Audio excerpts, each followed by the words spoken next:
Naalis nga yung pagod ko nang nakarating na ako dito kasi yun, sobrang sariwa ng hangin, napaka-presko. Ayan o.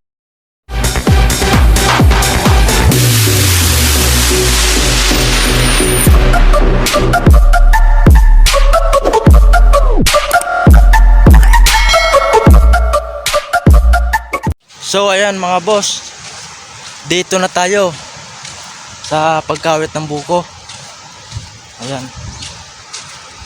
Salamat pala sa Panginoon ay kasi binigyan tayo ng magandang panahon ngayon.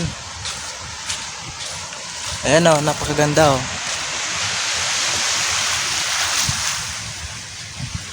Dati ang ganyang ulap, inaulan na kaagad. Kaya nagpapasalamat tayo sa Panginoon. Yung dating sarado ay ngayon bukas na. Ayan, nakadaan na yung tubig.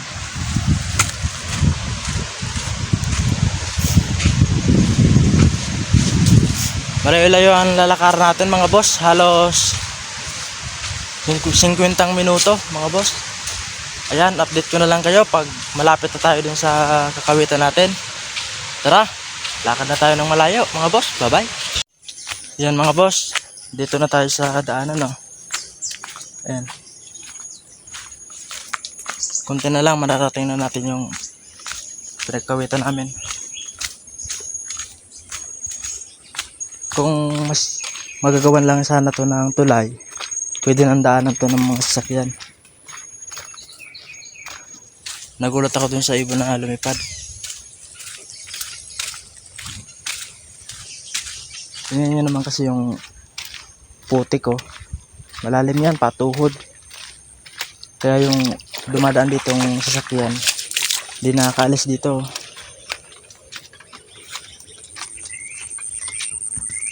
Dahil mga ibon na lumilipad.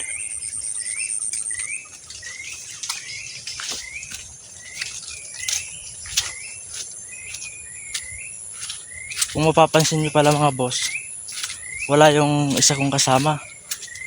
Gawa nung iniwan ako sa bahay. Di kasi yung asawa ko, pinatid ko sa Barangay Sagrada. Nung bumalik ako, wala na eh. Iniwan na daw ako. Ayun, sumunod na lang ako dito. Kaya mag-isa na lang akong naglalakad oh.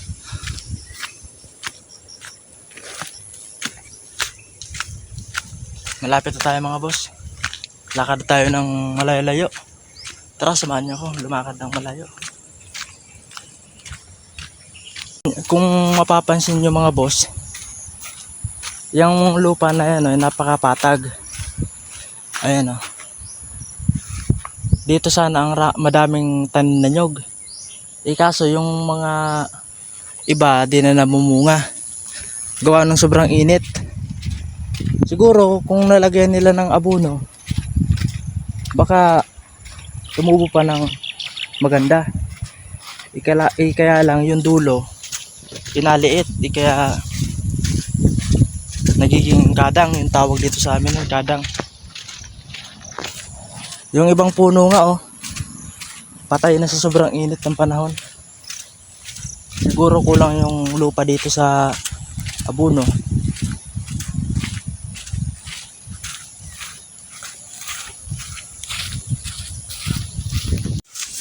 Dito na tayo mga boss, sa taas na tayo. Pagbaba natin, ayun, andun na tayo. Pagod na pagod ako mga boss. Yung damit ko basang basa na. Pero wala yun. Pagdating natin dito sa baba, mawala na yung pagod natin. Kasi sa ganda ng makikita natin na tanawin. Tara, punta na tayo mga boss.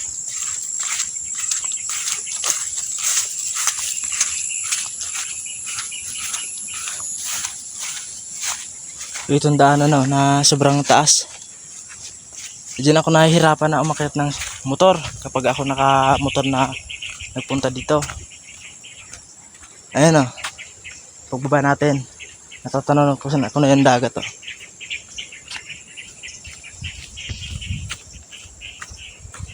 So ayan na nga mga boss, nakarating na tayo dito sa may dagat. Ayan. Ayun yung tinutulayan kong bahay. Ayan o. Ito yung sinasabi ko sa inyo na vlog ko na dati, na view. Ayan o. Naalis nga yung pagod ko nang nakarating na ako dito kasi yun. Sobrang sariwa ng hangin, napaka-presko. Ayan o, kung makita nyo naman. Napaka-aliwalas ang panahon.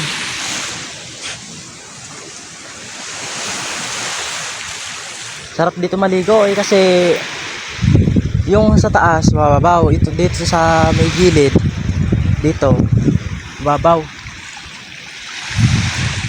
Ayun yung sabi ko sa yung nang iwan.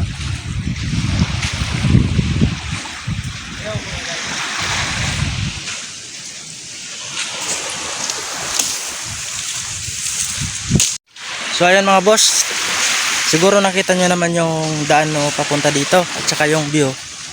Ayan. So hanggang dyan muna mga boss. Kasi magluluto pa kami ng kakainin namin mamaya sa pag uwi namin galing sa pagkawit. Yan lang muna mga boss, pa like and share na lang mga boss, subscribe.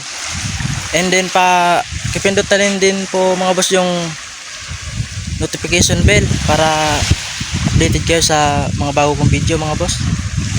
So yun mga boss, bye.